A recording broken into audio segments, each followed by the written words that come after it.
বাসনা জাগলো, আবারও একটু বাইতুল্লাহ যাবেন। কিন্তু আল্লাহর ওলি ইমামে মালিক রহমাতুল্লাহি আলাইহি সব সময় কামনা করতেন আমার মৃত্যুটা যেন নবীর দেশে হয়, আমার মৃত্যুটা যেন নবীর শহর মদিনাতুর রাসূল মদিনায় হয়, আমার মৃত্যুটা কখনো যেন মদিনার বাহিরে না হয়। ইমামে মালিক রহমাতুল্লাহি আলাইহি সব সময় এই কল্পনা, এই ভাষণা হৃদয়ে লালন করতেন। আল্লাহু আকবার বলেন। ইমামে মালিক রহমাতুল্লাহি আলাইহি মনে মনে আকাঙ্ক্ষা পোষণ করলেন, হায় হায়, আমি যদি একটু জানতে পারতাম আমার মৃত্যুটা কবে হবে, তাহলে তো আমি একটু উমরাটা করে আসতে পারতাম, একবার নফল হজটা করে আসতে পারতাম। কিন্তু মৃত্যু কবে হবে জানার তো কোনো উপায় নাই। এটা বারবার ভাবেন, মুরাকাবা করেন, কল্পনা করেন, কোনো রকম যদি জানতে পারতাম আমার মৃত্যুটা কখন হবে। এক রজনীতে এইভাবে কল্পনা করতে করতে ঘুমিয়ে গেলেন। স্বপ্ন যোগে দু জাহানের সরদার মুহাম্মদুর রাসূলুল্লাহ সাল্লাল্লাহু আলাইহি সাল্লামের সাথে সাক্ষাৎ। আল্লাহু আকবার। কার সাথে সাক্ষাৎ? আল্লাহর রাসূলের সাথে সাক্ষাৎ। রাসূল ইমামে মালিকের সাথে কোনো কথা বলেন নাই, শুধু 5টা আঙ্গুল দেখাইলেন। কয়টা আঙ্গুল বলেন? 5টা আঙ্গুল দেখাইলেন। হঠাৎ ইমামে মালিকের ঘুম ভেঙে গেল। রাসূল শুধু 5টা আঙ্গুল দেখাইলেন। কি দেখাইলেন, কি বুঝাইলেন? আল্লাহু আকবার। ইমামে মালিক পেরেশান হয়ে গেলেন। এই ব্যাখ্যার তাফসীর কি? এই স্বপ্নের ব্যাখ্যা কি? এই স্বপ্নের ব্যাখ্যা কি হতে পারে? খাদেমকে পাঠাইলেন। জমানার ইমাম, তাবিরুর রুইয়া নামক কিতাবের লেখক আল্লামা ইবনে সিরিন রহমাতুল্লাহি আলাইহি, আল্লামা ইবনে সিরিন রহমাতুল্লাহি আলাইহির কাছে খাদেমকে পাঠায় দিলেন। আমার খাদেম, যাও ইমাম ইবনে সিরিনকে এই স্বপ্নের কথাটা বলবা, যায় বলবা একজন গোলাম আল্লাহর নবীকে স্বপ্নে দেখেছেন, আর আল্লাহর নবী তাকে 5টা আঙ্গুল দেখিয়েছেন। এই স্বপ্নের ব্যাখ্যাটা কি হবে? এই স্বপ্নের ব্যাখ্যাটা কি হবে? খাদেম চলে গেল ইমাম ইবনে সিরিন রহমাতুল্লাহি আলাইহির কাছে। ইমাম ইবনে সিরিন রহমাতুল্লাহি আলাইহি স্বপ্ন শুনলেন। স্বপ্ন শুনে বললেন, এই স্বপ্ন তো সাধারণ কোনো মানুষের স্বপ্ন নয়। এই স্বপ্নটা জামানার ইমাম দেখতে পারে, এই স্বপ্নটা জামানার বিখ্যাত ওলি দেখতে পারে, সাধারণ কোনো মানুষ এই স্বপ্ন দেখতে পারে না। খাদেমকে বললেন, স্বপ্ন কে দেখেছে নামটা আমাকে বলতে হবে, তারপরে আমি স্বপ্নের ব্যাখ্যা বলবো। নাম জানার আগে আপনি স্বপ্নের ব্যাখ্যা বলতে পারবো না। খাদেম বললেন, ঠিক আছে হুজুর, আমি একটু ইজাজত নিয়ে আসি। ইমামে মালিক রহমাতুল্লাহি আলাইহির খাদেম ফিরে আসলেন, বললেন, হুজুর উনি তো নাম বলা ছাড়া ব্যাখ্যা দিচ্ছেন না। ইমামে মালিক অনুমোদন দিয়ে দিলেন। ইমামে মালিক অনুমোদন দিয়ে দিলেন।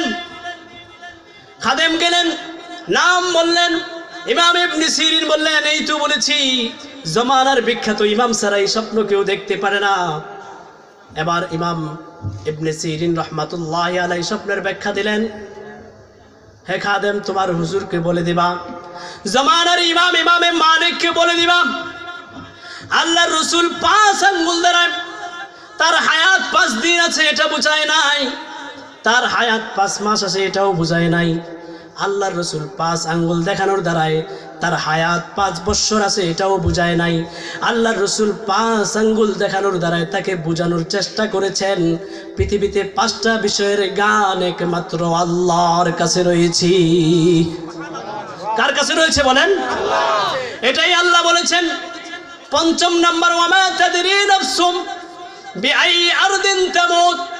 পৃথিবীর কোন মাখলুক জানে না কোন জমিনে, কোন দেশে, কোন অবস্থায়, কোন জায়গায় তার মৃত্যু হবে। পৃথিবীর কোন মাখলুক জানে না, একমাত্র কে জানেন? তো প্রিয় হাজিরিন, আমি আমার আলোচনার মূল পয়েন্টে চলে আসি, যেখানে আমি আপনাদেরকে বলেছিলাম আল্লাহ তাআলা ওয়া হুয়া আলা কুল্লি শাইইন কাদির, সর্বময় ক্ষমতার অধিকারী আল্লাহ। এই কথার ব্যাখ্যা বোঝানোর জন্য আল্লাহ তাফসীর আনলেন, নিজের কথার ব্যাখ্যা তিনি নিজেই দিয়েছেন। তাফসীরুল কুরআন বিল কুরআন, তাফসীরুল কুরআন বিল কুরআন, কোরআনের তাফসীর কোরআন দ্বারা আল্লাহ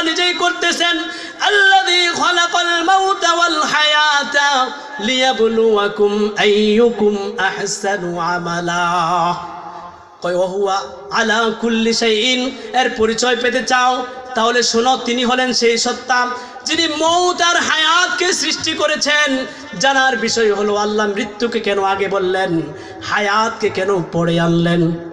মৃত্যুর কথা আগে কেন বললেন, হায়াতকে কেন? আমরা তো দুনিয়াতে আগে আসি, এরপরে মারা যাই, ঠিক কিনা বলেন? আমাদের জীবন আগে, মরণ কি পরে। তাহলে আল্লাহ আগে মৃত্যুর কথা আনলেন, পরে হায়াতের কথা আনলেন। এই প্রশ্নের জবাব কি? দুটা উত্তর দিয়েছেন মুফাসসিরিনে কেরাম। কয়টা উত্তর বলেন? আজকের মাহফিল থেকে এই দুইটা প্রশ্নের উত্তর কমপক্ষে মুখস্থ করে নিয়ে যাব। এক নাম্বার উত্তর মুফাসসিরিনে কেরাম লেখেন, ও দুনিয়ার মানুষ, আল্লাহ মৃত্যুকে আগে এনেছেন মানে আমি আগেই বলেছিলাম, আমাদের আজানও হয়ে গেছে, আমাদের ইকামতও হয়ে গেছে, জামাতে ইমাম সাহেব শুধু তাকবীরে তাহরিমা বলার বাকি আছে। আজান ইকামত হয়ে যাওয়ার পরে তাকবীরে তাহরিমা বলার মাঝে যতটুকু সময় বাকি আছে এই দুনিয়াতে আমার আপনার জিন্দেগিটা তার চেয়েও কম, তার চেয়েও কম। এই জন্য আল্লাহ তাআলা আগে মৃত্যুর কথা বলেছেন। ও দুনিয়ার মানুষ, এই মৃত্যু দিয়েই তোমার আসল জীবন শুরু হবে। আল্লাযী খালাকাল মাউতা ওয়াল হায়া, যিনি তোমাকে দুনিয়ার জমিনের সামান্য সময় জীবন দেওয়ার পরে মৃত্যু দিবেন, কিন্তু এই মৃত্যু বরণ করার পরে আল্লাহ তোমাকে এমন এক জীবন দিবেন, এমন এক হায়াত দিবেন, যেই হায়াতের শুরু আছে কি নাই? জোরে বলেন, যেই হায়াতের শুরু আছে কি নাই? সেই হায়াত আল্লাহ তোমাদেরকে দিবেন। এই জন্য আল্লাহ আগে মৌতের কথা বলেছেন, পরে হায়াতের কথা বলেছেন।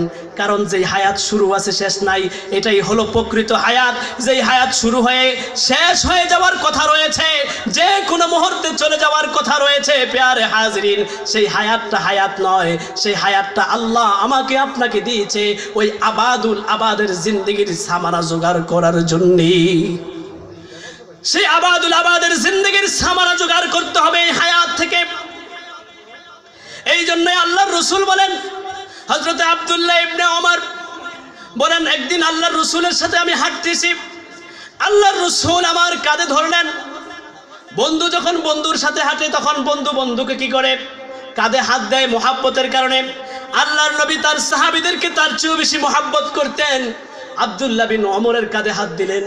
ওমরের কাঁধে হাত দিয়া বলেন, ওমর, আব্দুল্লাহ বিন ওমর শোনো, কুন ফিদ দুনিয়া কাআন্নাকা গরীবুন আও আবিরু সাবিল, তুমি দুনিয়ার জমিনে এমন ভাবে জীবন যাপন করো যেমন তুমি প্রবাসী। আপনাদের কাছে আমি জিজ্ঞেস করতে চাই, আপনাদের সন্তানরা বিদেশ থাকেনি? আপনাদের ভাই বিদেশ থাকেনি? আপনাদের চাচা বিদেশ থাকেনি? তাদেরকে বলা হয় প্রবাসী। এই প্রবাস জীবন যাওয়ার পরে সেখানে গিয়ে কোনো প্রবাসী অট্টালিকা বানায় না, সেখানে গিয়ে কোনো প্রবাসী বাড়ি ঘর নির্মাণ করে না, বরং সেখানে গিয়ে সে চিন্তা করে আমি এখানে যত কাজ করব, এখানে যত বেশি টাকা ইনকাম করব, এখানে যত বেশি অর্থ উপার্জন করতে পারবো, এই অর্থগুলো আমার বাড়ির ব্যাংকে, আমার দেশের ব্যাংকে জমা হবে।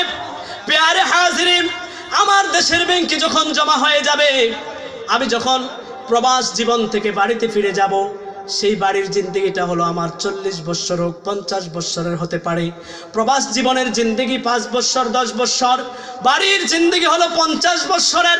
ওই 5 বছরের জিন্দেগি প্রবাসী জিন্দেগিটাতে মেহনত করে অর্থ উপার্জন করে দেশের ব্যাংকগুলোতে জমা রেখেছে, যে দেশে আসার পরে ওই ব্যাংক থেকে অর্থ উত্তোলন করে নিজের বাড়ি করবে, নিজের জন্য গাড়ি করবে, নিজের সন্তানের ভবিষ্যৎ নির্মাণ করবে। প্যারে হাজরিন, আমি বোঝানোর চেষ্টা করছি আপনাদেরকে। আল্লাহর নবী তার সাহাবা আব্দুল্লাহ বিন ওমরকে বলতেছেন, ও আব্দুল্লাহ বিন ওমর, ও আমার প্রিয় সাহাবী, কুন ফিদ দুনিয়া কাআন্নাকা গরীব, তুমি দুনিয়াতে এমন ভাবে বসবাস করো যেমন তুমি প্রবাসী। প্রবাসী যেমন তার প্রবাসে নিজের স্থায়ী বসবাসের জন্য অট্টালিকা নির্মাণ করে না, বরং সে তার স্থায়ী জীবন, সে তার স্থায়ী দেশ মাতৃভূমি বাংলাদেশে বসবাস করার জন্য অর্থ উপার্জন করে। ঠিক তেমনি ভাবে প্যারে হাজরিন, এই দুনিয়ার জিন্দেগিটা আল্লাহ তাআলা আমাকে আপনাকে দিয়েছেন প্রবাস জীবনের মতো। এখানে আমি আপনি আল্লাহর ইবাদত করব, এখানে আমি আপনি আল্লাহর গোলামি করব, এখানে আমি আপনি আল্লাহ তাআলার ফরমাবরদারি করব। আল্লাহ তাআলার গোলামি, আল্লাহ তাআলার ফরমাবরদারি, আল্লাহ তাআলার আনুগত্য যদি করি, এই ইবাদতের মর্যাদা, এই ইবাদতের ফলাফলগুলো আখিরাতের ব্যাংকে জমা হবে। আপনার নামাজের সওয়াবটা কোথায় জমা হবে বলেন? আপনার দান সৎকার সওয়াব কোথায় জমা হবে বলেন? আপনার যাকাতের সওয়াবটা কোথায় জমা হবে? একটু আমার সাথে কথা বলতে হবে। আপনার যাকাতের সওয়াবটা কোথায় জমা হবে বলেন? আপনি যে হজ করেন এর সওয়াবটা কোথায় জমা হবে? কেন জমা হবে? এই জন্য জমা হবে, এই জন্যই তো আপনি হজ করেছেন, এই জন্যই তো আপনি নামাজ পড়েছেন, এই জন্যই তো আপনি রোজা রেখেছেন। আমি কষ্ট করে সকাল থেকে শবে সাদেক থেকে নিয়ে সূর্যাস্ত পর্যন্ত প্রত্যেক দিন রমজান মাসের 30টা দিন আপনি রোজা রেখেছেন একমাত্র কার বয়ে বলেন? আল্লাহর বয়ে রোজাগুলো রেখেছেন। ফলাফলটা যেন আখিরাতের ব্যাংকে জমা হয়ে যায়। কারণ এই সামান্য জিন্দেগি শেষ হয়ে যখন আপনি আবাদুল আবাদের জিন্দেগি শুরু করবেন, যে জিন্দেগির শুরু আছে কোনো শেষ নাই, সেই জিন্দেগিতে আপনার থাকার জন্য জাজিমের প্রয়োজন আছে কিনা বলেন? আপনার বাড়ির প্রয়োজন আছে কিনা বলেন? আপনার ফল খাওয়ার প্রয়োজন আছে কিনা বলেন? আপনার পানি খাওয়ার প্রয়োজন আছে কিনা বলেন? আপনি যাতে করে এই দুনিয়ার জমিনে থেকে আখিরাতের জমিনের সম্বলগুলো আপনি জোগাড় করে যেতে পারেন, এই জন্য আল্লাহ তাআলা আমাকে আপনাকে দুনিয়াতে পাঠাইছেন। এটা হলো একজন প্রবাসী যেমন প্রবাসে আরামায়েশ করে না, শুধুমাত্র তার মাতৃভূমিতে টাকা পাঠায় দেশে এসে আরামায়েশ করার জন্য, আমাকে আপনাকে আল্লাহ প্রবাসী রূপে দুনিয়াতে পাঠাইছেন। বেশি দিন থাকবো না। এই আমলগুলো যা করব এই সবগুলো কোথায় জমা হবে? আখিরাতের ব্যাংকে জমা হবে।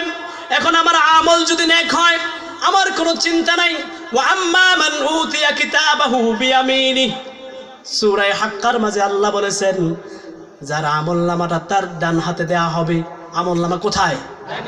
যার আমলনামা তার ডান হাতে দেয়া হবে, সে বলবে সবাইকে ডেকে ডেকে, আসো আসো আমার কিতাবটা পড়ো, দেখো আল্লাহ আমাকে কি দিয়েছেন, আমলনামা দিয়েছেন, সবাই একটু পড়ো। আর যার আমলনামাটা আল্লাহ বাম হাতে দিবেন, যার আমলনামাটা বাম হাতে আল্লাহ দিবেন, সে আফসোস করবে আর বলবে ইয়া লাইতানি লাম উতা কিতাবিয়া, হায় হায় যদি আমাকে আমলনামা না দেয়া হতো, ওয়ালাম আদরি মা হিসাবিয়া, হায় হায় আমি যদি আমার হিসাব সম্পর্কে না জানতাম। এরপরে কিছু পরে আল্লাহ বলতেছেন সেই হাসরের ময়দানে, মা আগনা আন্নি মালিয়া হালাকা আন্নি সুলতানিয়া। ও দুনিয়ার মানুষ, আখিরাতে বান্দা বদকার হলে পরে কি আফসোস গুলো করবে এখানে আল্লাহ তুলে ধরেছেন।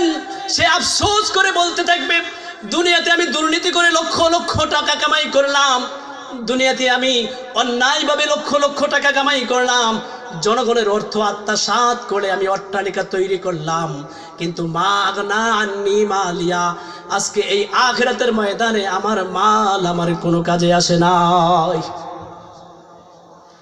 ওয়াহালাকা আন্নি সুলতানিয়া, সে ব্যক্তি বলতে থাকবে হায় হায় দুনিয়াতে আমি মেম্বার ছিলাম, চেয়ারম্যান ছিলাম, এমপি ছিলাম, মন্ত্রী ছিলাম, হায় হায় এই আখিরাতের জমিনে তো আমার মেম্বারগিরি অচল হয়ে গেল, আমার চেয়ারম্যানগিরি অচল হয়ে গেল, আমার এমপি মন্ত্রিত্বের গিরি।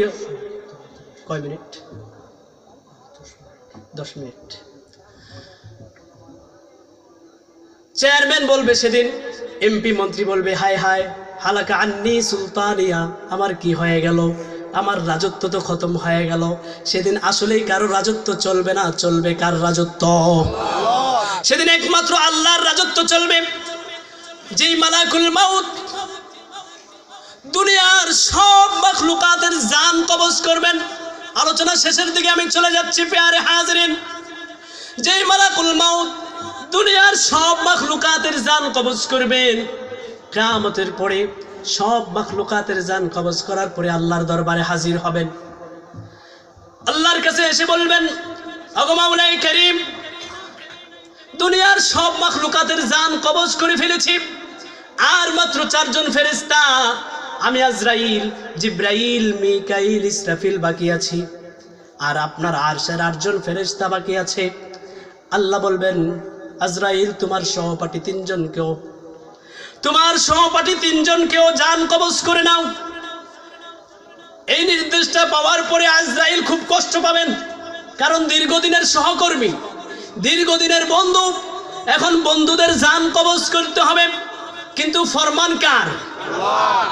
অমান্য করার কোনো সুযোগ আছে? আল্লাহর অর্ডার। জিব্রাইল, ইসরাফিল, মিকাইল, বড় বড় এই 3 সাহাবা, 3 ফেরেশতার জান কবজ করবেন, আল্লাহর দরবারে হাজির হয়ে যাবেন। আল্লাহ, এখন আপনার আরশের ফেরেশতারা আর আপনি আর আমি বাকি আছি। আল্লাহ বলবেন, আমার আরশের ফেরেশতাদেরকেও জান কবজ করো। আরশের ফেরেশতাদেরকেও জান কবজ করা হয়ে যাবে। এখন আজরাইল আল্লাহর দরবারে এসে বলবে, আল্লাহ, এখন আমি আজরাইল আর আপনি মহান আল্লাহ বাকি আছেন। আল্লাহ বলবেন, আজরাইল, আমি আল্লাহ তোমাকে যেই জন্য সৃষ্টি করেছি, যেই চাকরি দিয়ে তোমাকে সৃষ্টি করেছি, সেই চাকরির কাজ শেষ, চাকরি শেষ। কাজ যখন অফিসে শেষ হয়ে যায় আর কর্মকর্তা রাখে? আজরাইলকে আল্লাহ নিয়োগ দিয়েছেন জান কবজ করার জন্য। এখন দুনিয়ার সব মাখলুকাতের জান কি হয়ে গেছে? কবজ হয়ে গেছে। আজরাইল নিজের আয়ত্তে নিয়ে নিয়েছেন। এখন বাকি রয়েছে একমাত্র আজরাইল নিজে। আল্লাহ বলবেন, আজরাইল, দুনিয়ার সব মাখলুকাতের জান তুমি কবজ করেছ, এর জন্যই আমি আল্লাহ তোমাকে কি করেছিলাম? নিয়োগ দিয়েছিলাম। তোমার ডিউটি পুরা হয়ে গেছে। এখন ফায়ামুত, তুমি মৃত্যুবরণ, মুত ফায়ামুত, তুমি মৃত্যুবরণ করো। সাথে সাথে সেই হাদিসের কিতাবে পাওয়া যায়, জান্নাত জাহান্নামের মাঝখানে কোন কোন রওয়ায়াতে পাওয়া যায় ফুলসিরাতের পাড়ে এসে হযরতে আজরাইল আলাইহিস সালাতু ওয়াস সালাম বিকট আওয়াজে চিৎকার দিয়ে নিজের জানকে আল্লাহর রাস্তায় বিলিয়ে দিবে।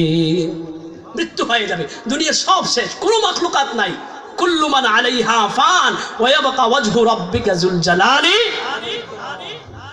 দুনিয়ার সব কিছু শেষ হয়ে যাবে, বাকি থাকবে কে?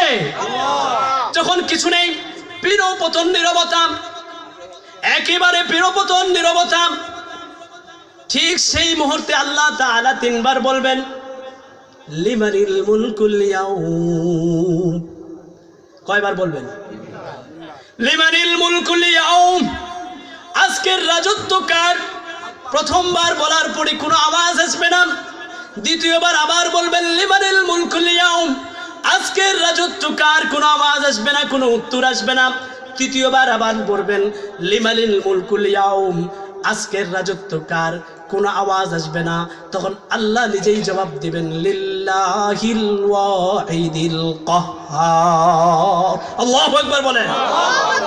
লিল্লাহিল ওয়াহিদিল কাহ্হার।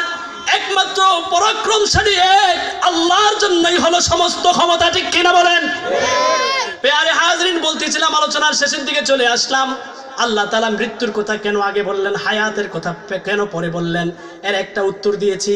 মৃত্যুর কথা এই জন্য আগে এনেছেন যে দুনিয়ার জমিনের হায়াতটা আসলে হায়াতের সীমানায় পড়ে না, আসল হায়াত হলো আখিরাতের হায়াত। এই জন্য আল্লাহ হায়াতের কথা পরে এনেছেন, মৃত্যুর কথাটা আগে এনেছেন। 2 নম্বর, এই প্রশ্নের 2 নম্বর উত্তর মুফাসসিরিনে কেরাম দিয়েছেন। আল্লাহ তাআলা এখানে এই কথাটাই বুঝিয়েছেন, ও দুনিয়ার মানুষ, তোমার দুনিয়ার জিন্দেগি যদি সুন্দর করে তুমি চালাইতে চাও, তোমার দুনিয়ার জিন্দেগি যদি তুমি শান্তিময়ভাবে চালাইতে চাও, তোমার হায়াতের আগে মৃত্যুকে রাখতে হবে। তোমার হায়াতের আগে মৃত্যুকে রাখতে হবে, মানে সর্বদাই তোমাকে মৃত্যুর কথা স্মরণ করতে হবে।